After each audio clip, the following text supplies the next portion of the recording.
Welcome back.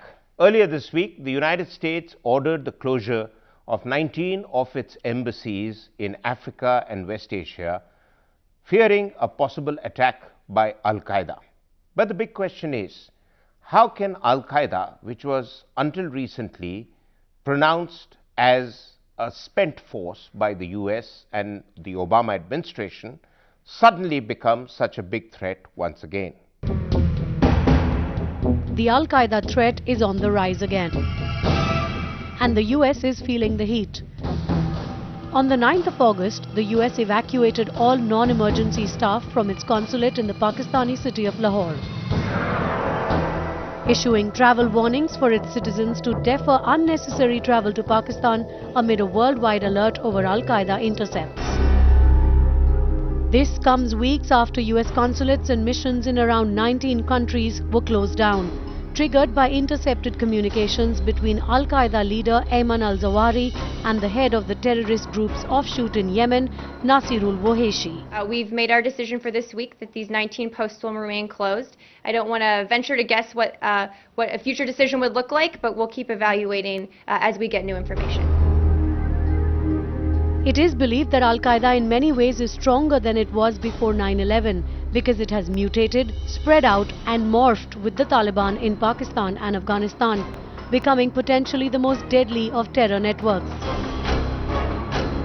Unlike 2011, where the US had almost dismissed the Al-Qaida, now they are scrambling for safety.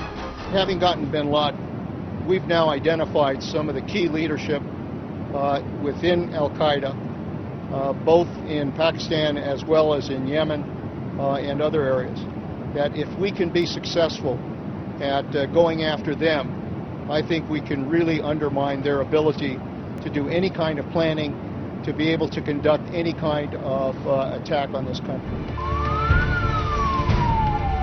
India has also been a victim of terror in Jalalabad in Afghanistan, a second attack on the Indian consulate coming on the 3rd of August this year, the first being back in 2007. This explosion was followed by gunfire, killing 9 and injuring at least 22. Although no Indian official was harmed in the strike, India has remained undeterred, not shutting down the mission or even closing it temporarily, even when strong intelligence suggests a Pakistani hand. We will continue to work with the Afghan government as a neighbor and good friend to try and wipe out the scourge of terrorism from Afghanistan. When India can show resilience, why is the US adopting a tougher strategy? Is it because the Al-Qaida has become such a formidable force that the US has no option left but to close down missions? What the US did do is underestimate the extent to which Al-Qaida had put down roots all over the world. So it's not just its leadership, which is now headed by al-Zawahiri, but there are other second-string leaders who have been placed and who are building up the organizations in their various milieus. While fighting terror in the AfPak region, US was so focused on the core leadership of the Al-Qaida that they failed to address the threat from the Qaeda operations in North Africa, East Africa, Sinai, Yemen and Iraq, an oversight for which they and the region may have to pay a heavy price. How big is the Al-Qaida threat? That is the big question. And to answer that and many others, we have with us Michael Crepon, the co-founder of Stimson Center in Washington, D.C. Mr. Crepon, in 2011, Leon Panetta had said that Al-Qaeda's core had been reduced at most to 20 operatives. But then the Obama administration in 2011 had gone on to also say that after the elimination of Osama bin Laden, that the Al-Qaeda threat had been virtually eliminated. But now, with the Americans closing embassies right across Asia and Africa, to what extent has Al-Qaeda bounced back? The Obama administration has overreacted to a threat. We have a saying in this country, better safe than sorry, and the security folks have felt the need to be safe rather than sorry. But this action, as you suggest, has the effect of empowering an organization that has been on the ropes. But this is a habit of U.S. strategic culture, and we overreact. This is unfortunate in my view, but it's part of the way the United States behaves. The White House now says there is a need to differentiate between the Al-Qaida core and its affiliates, like the Al-Qaida in the Arabian Peninsula, which is currently causing the threat and concern to America. How different are they if the AQAP is also responding to al-Zawahiri's instruction?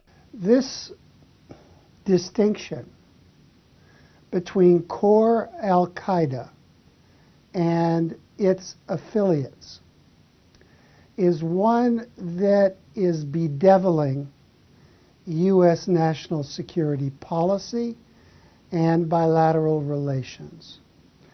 This distinction, or rather, shall I say, the collusion between these two categories becomes most important with respect to U.S. drone strikes. If U.S. drone strikes were limited to core Al-Qaida, they would be zero or close to zero. Most U.S. drone strikes are now directed against affiliates. Affiliates in the Arabian Peninsula, affiliates in North Waziristan, affiliates elsewhere. And if you asked and pressed the Obama administration for a definition of affiliate, you'd be hard-pressed to get an answer. This is a very elastic formulation, and it's one that I suspect is not going away. In Washington's view, how different is the Al-Qaida from the Taliban? Because they're both rabidly anti-American, against pluralist society, and certainly anti-democracy. And critics say that America's decision to engage the Taliban is part of an exit strategy from Afghanistan. What's your take? My view is that the Taliban is a mutating body, loosely organized, changing affiliations, changing allegiances. Even when we try to distinguish between the Pakistan Taliban and the Afghan Taliban, we run into problems. Tribal organizations and tribal collusion doesn't lend itself to a neat drawing of organizational structure. So that's part of the problem that the United States faces in Afghanistan. It's a problem that the government of Pakistan faces within its borders. And obviously it's going to be a problem for India as well. Talking of Afghanistan, Pakistan, and India, what's your opinion on the recent Taliban attack on the Indian mission in Jalalabad and the fact that Pakistan could be using the Taliban to further its agenda as its proxies in Afghanistan, particularly in the aftermath of American and NATO withdrawal next year? Maruf, I think you give the Pakistan military and intelligence services too much credit.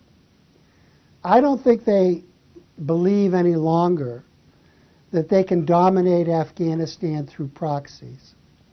They tried that, and it ended disastrously for Pakistan. It hasn't ended for Pakistan because Pakistan has the second worst sectarian violence of any country not currently involved in a civil war in the entire globe. So I don't think Pakistan seeks the use of proxies to dominate Afghanistan. I do think that Pakistan wishes to maintain links to proxies in order to reduce Indian influence in Afghanistan.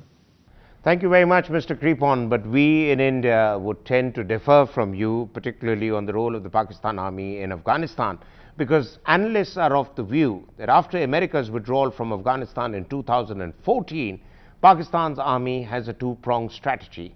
One is to dominate Afghanistan through the Taliban and to set Kashmir up in flames once again with the Lashkar and the Taliban.